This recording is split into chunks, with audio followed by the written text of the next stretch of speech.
data interpretation and logical reasoning. Acha, how many of you are scared of this section? Because every year this section is, I don't know why it keeps becoming tougher and tougher. And as a non-engineer, I thought it was my strength because on one hand I had QA, which I dreaded, and on the other hand I had VA, which was so unpredictable for me. So I totally used DILR as my core strength, and here are the 5 tips which I could take away from my preparation journey.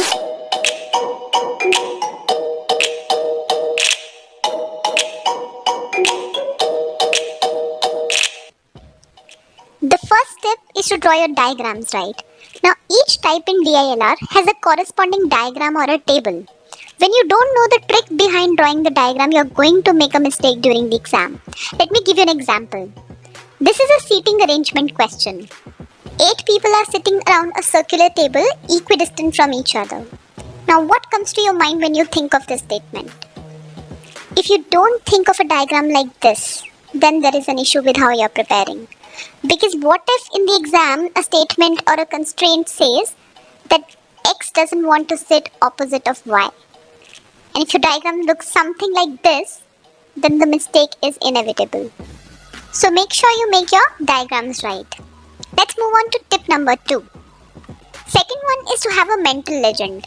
Now you might have come across questions wherein there are, let's say, 10 people and half of them are named with S letter and half of them are named with F letter, and then some of them are males and some of them are females.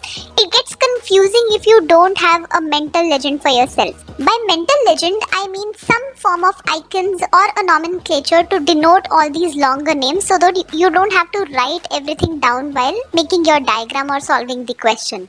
For example, I used to use circles and squares to denote the males and females separately, and then I also use the first 3 alphabets of each name so that there's no confusion. Generally, the first 3 are different. So use these strategies and create your own mental legend for yourself. When you solve questions, you'll come across this pattern that you already sort of have. Just take a note of it and make sure that you're consistent with it. That's our tip number 2. Now let's discuss tip number 3. This one is my favorite. It's called Decode Constraints. So whenever you solve a DILR question, there is going to be a list of statements given to you. Those are called constraints. You use them to fill in the blanks. Now let's say there is a statement which reads like there are 7 people and you have to arrange them in a row, equidistant from each other. Now let's say that there is a statement or a constraint which says B sits exactly between A and C. Now this is a diagram in front of you. What comes to your mind? If this is what comes to your mind, this is the obvious way of seating them. But there are many other ways in which you can make them sit. This, this, this, or even this. So when you think of making B sit exactly between A and C, you might not even think of the alternate ways because you become so comfortable with the first thing that comes to your mind. And that is exactly what we have to avoid, otherwise we will make a mistake. The 4th tip goes without saying, it is to improve your calculation speed. But I have an interesting idea to share here that I learned from one of the CAT toppers who wrote about it on Quora. Now this tip says that you can use the numbers around you in your day-to-day life whenever you come across any set of numbers to improve your mental speed. So for example, let's say that you see a vehicle around you and it has a number plate. You can try adding the numbers of the number plate and see if you can arrive at the result on your own quickly. That will significantly help you with your calculation speed, especially in the DI which is required.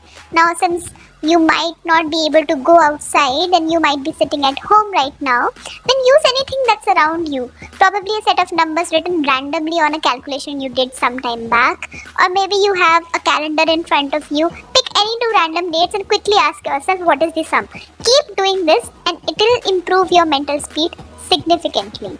Alright, the 5th one is regarding the resource material that you use. I would not recommend using an offline book if your basics are clear. If your basics are not clear, then sure, go ahead. Maybe buy Arun Sharma. I have shared its review in the description box. But apart from that, if you feel that you've already attempted logical reasoning questions some time back, don't use a book. use the online mocks, use the sectional tests.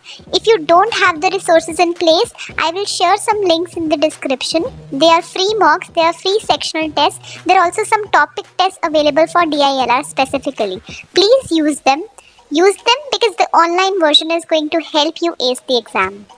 Okay, so now we come at the end of this video. I have one more important thing to say. Guys, I know that the exam is nearing. A lot of you are preparing really hard for this section. If you feel at any point of time that your sectional scores are not improving and this is the only section which is causing issues, you can try messaging